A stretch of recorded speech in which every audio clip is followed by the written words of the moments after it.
नमस्कार। मैं professor M Shah अल हमीद, हिंदी विभाग, अलीगढ़ मुस्लिम यूनिवर्सिटी अलीगढ़। पाठ्यक्रम अनुवाद आवश्यकता और स्वरूप के अंतर्गत सप्ताह 9, व्याख्यान 43, अनुवाद और साहित्य। अनुवाद और साहित्य में ये तीसरा है। साहित्य, इतिहास और अनुवाद। तो इस पर फिर हम दोबारा थोड़ा सा और समझेंगे कि भारतीय साहित्य एक लंबे समय के ऐतिहासिक प्रक्रिया के दौरान विकसित हुआ। तो भारतीय साहित्य केवल इसकी विभिन्न विशेषताओं के लिए नहीं बल्कि इसके विचारों की एकता के लिए भी जाना जाता है। विभिन्न जो संस्कृति है और इसके जो समुदाय हैं और इसकी पहचान, इसके प्रकारों को मिलाकर और उनमें जो एक अलग से देखा जाने वाला जो विषय है उस पर ध्यान दिया गया है। शास्त्र और जन, तर्क और विश्वास, आस्तिकता, नास्तिकता, युद्ध और शांति, समझौता और संघर्ष जैसे विपरीत परिस्थितियों और विचार इसका निर्माण में इस प्रकार अच्छी तरह से सम्मिलित हो गए हैं। तो इनके विपरीत ध्रुवों के रूप को देखना अप्रासंगिक प्रतीत होता है, तो इनको भी हम पहचान रहे हैं। इसमें जटिलता भारतीय साहित्य की प्रकृति और पहचान हो सकती है। विपरीतता का संतुलन पर टिप्पणी करते हुए आलोचक राम स्वरूप चतुर्वेदी इसे भारतीय मन की विशिष्टता के रूप में उल्लेख करते हैं। रामायण में राजकुमारों के शासन की जिम्मेदारी लेने में हिचकिचाहट होती है, जबकि महाभारत में राजकुमार एक दूसरे के खिलाफ रक्तपात करने वाले संघर्ष में लिप्त होते हैं। ये दोनों महाकाव्य भारतीय मन को आकार देता है। तो अब यहाँ पे हम देख रहे हैं कि विपरीत परिस्थितियां हैं, मतलब परिस्थितियां जिसे हम कहेंगे फॉर एंड अगेंस्ट वाली चीजें हैं। तो ये सब मिलकर तो हमें दिख रहा है, ये सब भारतीय साहित्य में हमें मिलता है, ये सब भारतीय साहित्य में हमें देखने को मिलता है। तो इससे हमारी समझ, हमारा साहित्य, हमारा इतिहास स्पष्ट रूप से हमें एक प्रकार की एक वृत्ति उत्पन्न करती है, एक समझ उत्पन्न करती है। और इसका मुख्य केंद्र जो है वो अनुवाद है, क्योंकि हम विभिन्न भाषाओं के इतिहास और साहित्य को अनुवाद के माध्यम से पढ़ भी सकते हैं और समझ भी सकते हैं। तो दोनों कहानियां एक ही प्रकार के हैं, जैसे महाभारत और रामायण पर देखें तो एक प्रकार के क्यों है, जैसे राज्य को लेकर हम बात कर रहे हैं, एक प्रकार मतलब राज्य से संबंधित बात। और महाभारत में हम देख रहे हैं कि राज्य को प्राप्त करने के लिए एक बहुत बड़ा संघर्ष रहा। तो एक ही प्रकार की सरलता के साथ सामान्य लोग द्वारा स्वीकार की गई है दो कहानियां हैं, मतलब दो कथाएं। मध्यकालीन भक्ति आंदोलन के दौरान इन कहानियों का अनुवाद, इसके लिए पुनःकथन शब्द अधिक उपयुक्त है, जब जन भाषाओं में की गई तब लेखकों ने कहानी कहने के पूर्व स्वतंत्रता ली। तो उन्होंने कहानी की आधारशिलता को बनाए रखे, लेकिन अपनी भाषा और क्षेत्रीय विशेषताओं के आधार पर नए घटनाक्रमों का निर्माण किया। तो पुराने घटनाक्रम में आवश्यक परिवर्तन किए। तो जैसे हम देख रहे हैं कि सरलीकरण और समझ के अनुसार उसकी व्याख्या की गई। तो दो कथाओं को समझाने के लिए अपनी अपनी भाषाओं में सरल रूप से समझाने की कोशिश की गई उन विशेषताओं को। गीता की शुरुआत में निर्मित घटना इस युग के विचार को उचित रूप से व्यक्त करती है। कृष्ण शास्त्र में दिए गए उपदेशों को सम्मान के साथ स्वीकार करते हैं, जबकि अर्जुन मराठी में उपदेश देने की मांग करते हैं, जिससे वो इससे अर्थ को समझ सके। कृष्ण को उनकी मांग को स्वीकार करना पड़ता है। ज्ञानेश्वर इस प्रकार अपनी प्रासंगिकता प्राप्त करती हैं, तो अपने शास्त्रों के लिए आधार बनाती हैं। तो हर एक भाषा में जब धार्मिक ग्रंथों का अनुवाद हुआ तो वहां पे उस क्षेत्र के अनुसार उसको समझाने की पूरी कोशिश की गई। लंबे समय के शासन का मन केवल लिखित शब्दों को ही वास्तविक मानता है। इसके परिणाम स्वरूप मौखिक साहित्य पर ध्यान नहीं दिया जाता। वास्तव में लिखित साहित्य मौखिक साहित्य का बहुत छोटा हिस्सा है। भारतीय आत्मा इसके माध्यम से बनती है, इसके भीतर निवास करती है। भारत में ग्राम गीतों के प्रारंभिक कलाकार रामनरेश त्रिपाठी ने लिखा है कि पुरानी भारत क्या है और उसके निवासियों का असली रूप क्या है। इससे जानने के लिए हमें ग्राम साहित्य को अच्छी तरह से पढ़ना चाहिए। ग्राम साहित्य भाग 1 तो उसके अंदर से लिया गया है, उसमें से लिया गया है। ग्राम और ग्रामीण साहित्य के प्रति दृष्टिकोण में बदलाव रामनरेश त्रिपाठी के अनुसार इसके लिए एक कारण है कि हम इसे यूरोपीय की आंखों से देखते हैं। पश्चिम की कमी के कारण हम अपने देश के साहित्य पर भी विदेश की तरह ही रहते हैं। तो अब यहां पे हम संस्कृतियों की भी जब बात करते हैं तो भारत की आत्मा कहाँ है? गांव में है। तो उसकी तुलना हम पश्चिम से करेंगे तो वहां संभव नहीं है, ये स्पष्ट। भारत में मौखिक साहित्य पर भी अध्ययनों में उन शोधकर्ताओं ने एक विशेष बात का उल्लेख किया, अर्थात कई भाषाओं में निर्मित इस साहित्य की सामग्री में अद्भुत एकता है। बंगाली के प्रसिद्ध लेखक नवनीत देवसेन ने तेलुगु लेखकों के गीतों में राम कथा पर अपने अध्ययन में इस निष्कर्ष पर पहुंचते हैं कि मैंने इतने वर्ष तक रामायण के केवल शरीर को ही बदलते बदलते देखा, इतने दिनों के बाद इसमें आत्मा का संकेत मिलता है। वामा बोधिनी देवसेन और आत्मा का यह संकेत तेलुगु महिलाओं के इस महा अनमोल रामायण गीतों के खजाने का संकेत है। राम कथा और इसके साथ जुड़े अनगिनत कहानियों का जन अनुवाद किसी आधिकारिक इतिहास में नहीं मिलता। इसे समझने के लिए इतिहास, साहित्य और अनुवाद की बुनियादी समझ को विस्तारित करना चाहिए। अब जैसे विभिन्न भाषाओं में धार्मिक ग्रंथों का जो प्रचार प्रसार होता है तो वहां उस क्षेत्र की संस्कृति जब दिखती है और उसकी जो प्रस्तुति होती है तो उसका एक आध्यात्मिक रूप हमारे सामने आता है। स्वतंत्रता आंदोलन, राष्ट्रीय साहित्य का निर्माण और अनुवाद। भारत के राष्ट्रीय रूप का विचार उपनिवेश काल के दौरान स्वतंत्रता संग्राम के समय विकसित हुआ। यूरोप को एक आदर्श के रूप में देखा जाता है। एक ही संस्कृति वाले यूरोप के राष्ट्रीय राजाओं और कई भाषाओं, कई संस्कृतियों वाले भारत के बीच मौलिक भिन्नता कई बार अनदेखी की जाती है। एक राष्ट्र के रूप में भारत के निर्माण की पहचान में औपनिवेश दृष्टिकोण की निर्णायक भूमिका थी। जब हम भारत वास्तव में क्या है, जब हम भारत वास्तव में क्या है इसे देखते हैं तो एक और उपनिवेश शक्ति के प्रतिनिधित्व द्वारा निर्मित भारत है और दूसरी ओर वास्तविकता। यह उपनिवेश निर्माण बहुत प्रभावशाली था। देश के निर्माण की प्रक्रिया में शामिल भारतीयों ने दिए गए दर्पण के माध्यम से अपने आप को, अपनी परंपरा, अपनी सभ्यता, संस्कृति को देखें। इसके मिश्रित परिणाम उत्पन्न हुए। यूरोपीय पुनर्गठन की रोशनी में वैज्ञानिक युग के कुछ प्रोत्साहन के कारण इस उभरते राष्ट्रीय में सामाजिक सुधार आंदोलन का उदय हुआ। समाज, ब्रह्म समाज, थियोसॉफिकल सोसाइटी, प्रार्थना समाज आदि का निर्माण हुआ।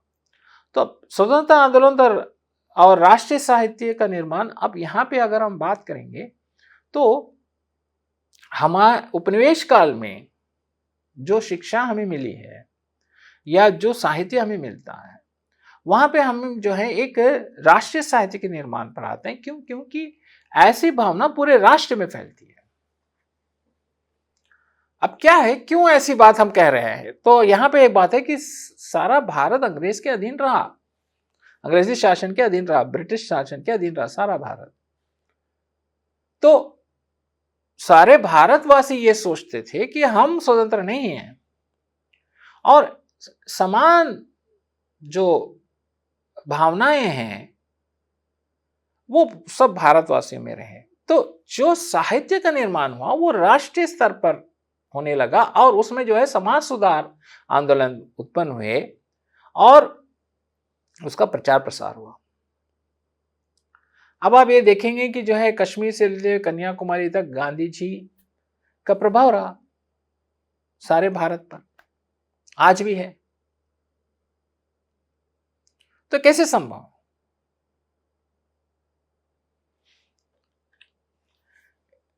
इन घटनाओं के बीच नया भारतत्व उभरा, नई साहित्यिक रचनाएं लिखी गई। आज हम जिस भारतीय साहित्य कहते हैं वो उपनिवेश काल का परिणाम है।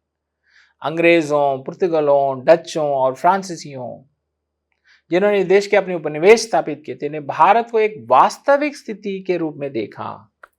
भारतीय इतिहास, भारतीय लोग, भारतीय संस्कृति जैसे शब्द समूह उस समय व्यापक रूप से उपयोग किए गए।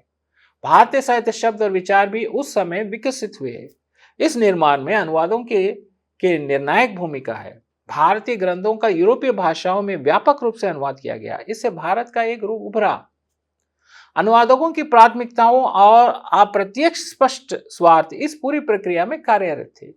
ईसाई मिशनरियों द्वारा विभिन्न भारतीय भाषाओं में किए गए अनुवाद, विशेष रूप से बाइबलों के अनुवाद, इन भाषाओं में नए पाठ और निर्माण, मुद्रणों की स्थापना के माध्यम से व्यापक रूप से प्रकाशन संभव है।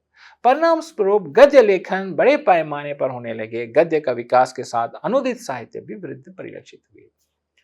तो हुआ क्या? भारतीय युग में अगर हम देखेंगे तो क्या हुआ? गद्य लेखन का विकास। इससे पहले क्या था? पद्य लेखन रहा। गद्य मतलब प्रोज फॉर्म ऑफ राइटिंग। अब प्रोज फॉर्म ऑफ राइटिंग के अंतर्गत क्या आ रहा है? जैसे उपन्यास है, कहानी है, निबंध है, ये सब गद्य लेखन के अंतर्गत आती है। तो यहां जिस तरह से विधा में परिवर्तन हुए तो वहां पे लोगों में जागरूकता उत्पन्न हुई। भाई नाटकों के माध्यम से बताया गया, कविताओं के माध्यम से बताया गया कि हम स्वतंत्र नहीं हैं।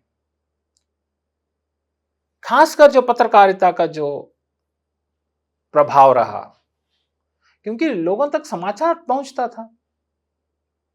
अगर पत्रकारिता नहीं होती तो हम आजाद नहीं होते, क्योंकि प्रेस जो प्रिंटिंग मशीन जो मिलती है, जो काम किया है, तो वो उसके माध्यम से लोगों तक जो है वो विषय जो है फैला गया। अखबारों के माध्यम से, लेखन के माध्यम से, कहानियों के माध्यम से। एक और बात है, जैसे नुक्कड़ नाटक या नाटक जो है उस समय के जो स्वतंत्रता आंदोलन जो करते थे, तो स्वतंत्रता आंदोलन के जो लड़ाई लड़ने वाले जो हमारे जो वीर थे, उन्होंने कई नाटकों के द्वारा प्रदर्शित किया कि हम स्वतंत्र नहीं हैं, हमें जो है वो हमें आजादी चाहिए। अब एक ही लड़ाई है, स्वतंत्रता की लड़ाई एक ही लड़ाई है। कहां से कहां तक हुआ है? सारे भारत में हुई है। अब तो उस समय तो बंटवारा भी नहीं हुआ, तो फिर पाकिस्तान है, इधर तरफ बांग्लादेश है। तो इतना बड़ा जो एक इतनी बड़ी जो क्रांति है और उसमें एक रूपता है, वो अनुवाद के माध्यम से ही तो है। भाई जो स्वतंत्रता की जो लड़ाई लड़ रहे थे वो उनकी भाषा अलग अलग है, लेकिन लड़ाई एक है, आंदोलन एक है, क्रांति एक है। तो ये संभव कैसे हुआ है? और साहित्य की भावना एक रही। भारतीय विद्वानों और साहित्यकारों ने नए देश के निर्माण की आकांक्षाओं के अनुरूप नई साहित्यिक रचनाओं के निर्माण में महत्व प्रदान किए, साथ ही अनुवाद की आवश्यकता को उजागर किए। ये अनुवाद यूरोपीय भाषाएं, विशेषकर अंग्रेजी से संबंधित थे। इसके साथ ही भारतीय भाषाओं में आपसी अनुवाद पर भी बल दिया गया। भारतेंदु हरिश्चंद्र और रविंद्रनाथ टैगोर, सुब्रमण्य भारती के अनुवाद की आवश्यकता के बारे में चिंताएं इस संदर्भ में देखी जा सकती हैं। भारतेंद्र हरिश्चंद्र ने लिखा कि पै सब विद्वान की कहूं होई जू पै अनुवाद निज भाषा मोह तो सवै या को लहो सवाद। अंग्रेजी शुरू फारसी अरबी संस्कृत ढेर कुल खजाने तिन ही क्यों लुटत लवहू देर। भारतेंद्र ग्रंथावली में टैगोर ने बंगला और भारतीय ने तमिल भाषा में अनुवाद की प्रगति पर जोर दिया। इनकी चिंताओं के केंद्र में उनकी मातृभाषाओं के विकास के साथ भारतीय साहित्य और अंततः भारत की पहचान को स्थापित करने का लक्ष्य रहा। तो अनुवाद पर ज्यादा जोर देकर अनुवाद को एक ऐसे माध्यम के रूप में प्रयोग किया, तो वहां जो है वो स्वतंत्रता आंदोलन के समय जो हमारी लड़ाई है वहां अनुवाद का एक प्रमुख भूमिका है। स्वतंत्र भारत के साहित्यिक आंदोलन का अनुवाद भारत को राजनीतिक स्वतंत्रता मिलने के बाद यहाँ के बौद्धिक व साहित्यिक के परिदृश्य में बदलाव की नींव पड़ी। तो लेखकों और विद्वानों ने औपनिवेश निर्मिताएं के दुष्प्रभाव को पहचान कर और उनसे मुक्त होने के लिए क्रमशः और सजग प्रयास किए। प्रगतिवादी आंदोलन स्वतंत्रता प्राप्त करने से पहले ही शुरू हो चुकी थी और स्वाधीन भारत का पहला प्रमुख आंदोलन बन गया। इन आंदोलन का स्वरूप अखिल भारतीय और वास्तव में अंतर्राष्ट्रीय था। साम्राज्यवादी सामंती शक्तियों के खिलाफ लेखकों ने कलम चलाई और इस विरोध को व्यक्त करने वाली साहित्यिक रचनाओं का व्यापक अनुवाद हुआ। इस समय में भारतीय साहित्य ने विश्व साहित्य के साथ गहरा संबंध स्थापित किया। टॉल्स्टॉय, दोस्तोयेव्स्की, गोर्की की रचनाएं सभी प्रमुख भारतीय भाषाओं में अनुदित की गई हैं। गोर्की कृत मां नामक उपन्यास को पढ़कर भारतीय क्रांतिकारों की एक पूरी पीढ़ी का विकास हुआ है। यहाँ भारतीय लेखक जैसे प्रेमचंद की रचनाएं दुनिया की सभी भाषाओं में अनुदित की गई है। आध्यात्मिकता के रूप में छोड़कर भारत एक नया रूप इस समय में विकसित हुआ। अब यहाँ पे ये एक और बात मैं आपसे बता रहा हूं कि सिर्फ भारत में नहीं, सारे विश्व में क्रांति रही। अच्छे अच्छे साहित्यकारों की कृतियों का अनुवाद हुआ है। अब गीतांजलि का अनुवाद हुआ है टैगोर, रविंद्रनाथ टैगोर जी का।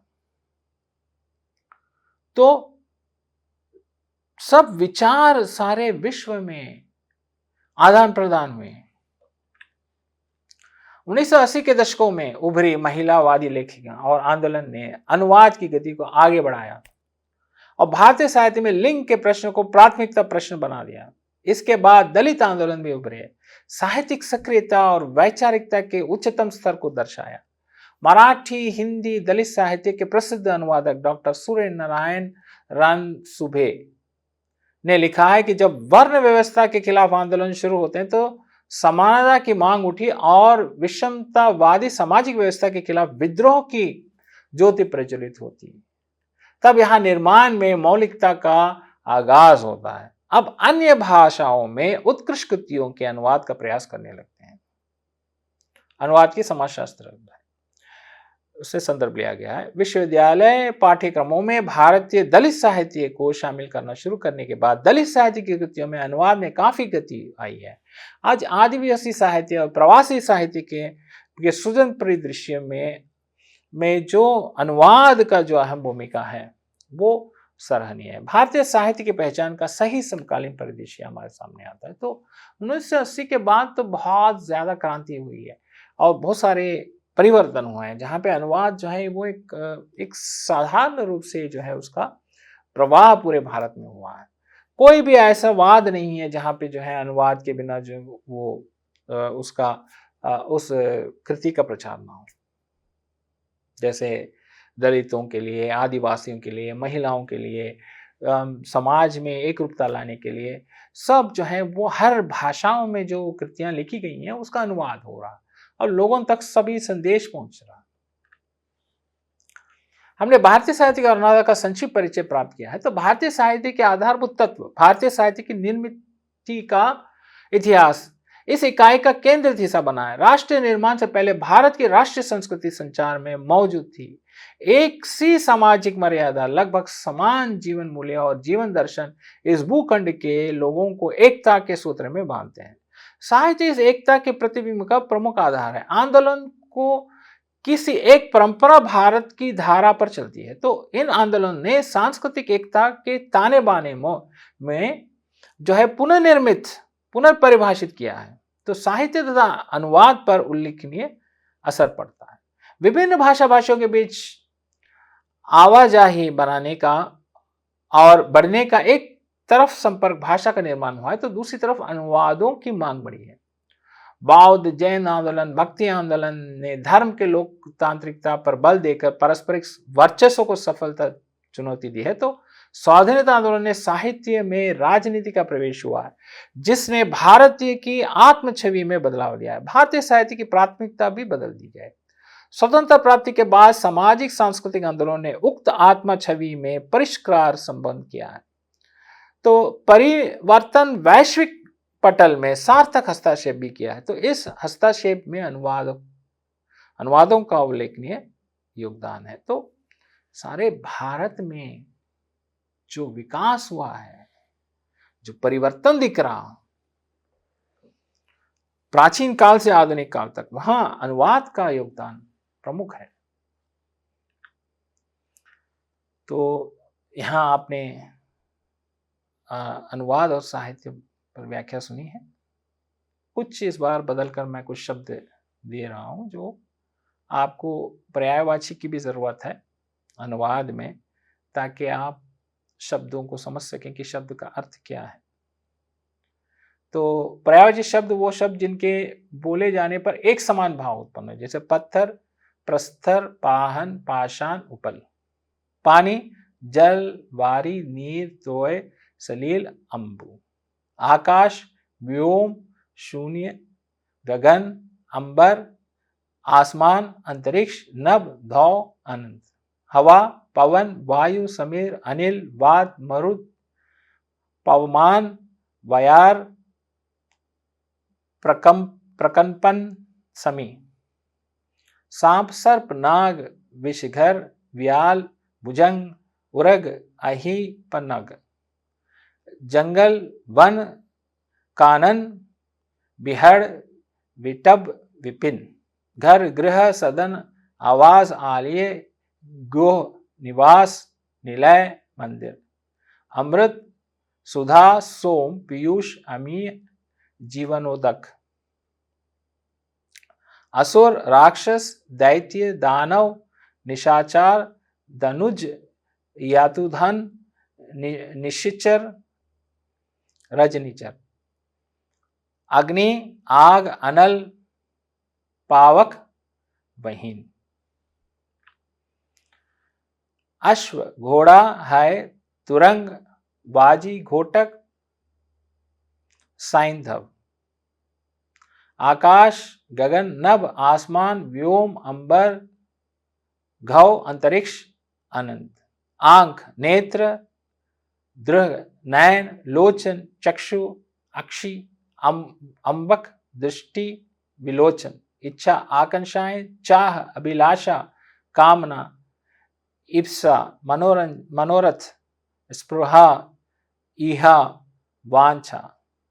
इंद्र, सुरेंद्र, देवेंद्र, देवराज, पुरंदर, सूरपति, माधव, वासव, महेंद्र। ईश्वर, प्रभु, परमेश्वर, भगवान, परमात्मा। कमल, जलज, पंकज, सरोज, राजीव, अरविंद, नीरज। गर्मी, ताप, निधाद, उष्ण।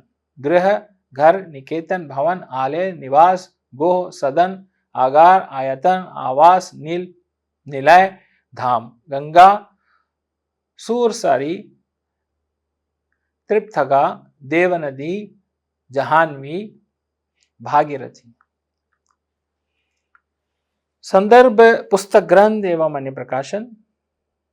अनुवाद विज्ञान सिद्धांत एवं प्रवृत्ति पुराना तिवारी। अनुवाद विज्ञान की भूमिका कृष्ण कुमार कुमारस्वामी। अनुवाद और साहित्य MTT 15 इग्नू। वेबसाइट पर उपस्थित कई अन्य प्रकाशन।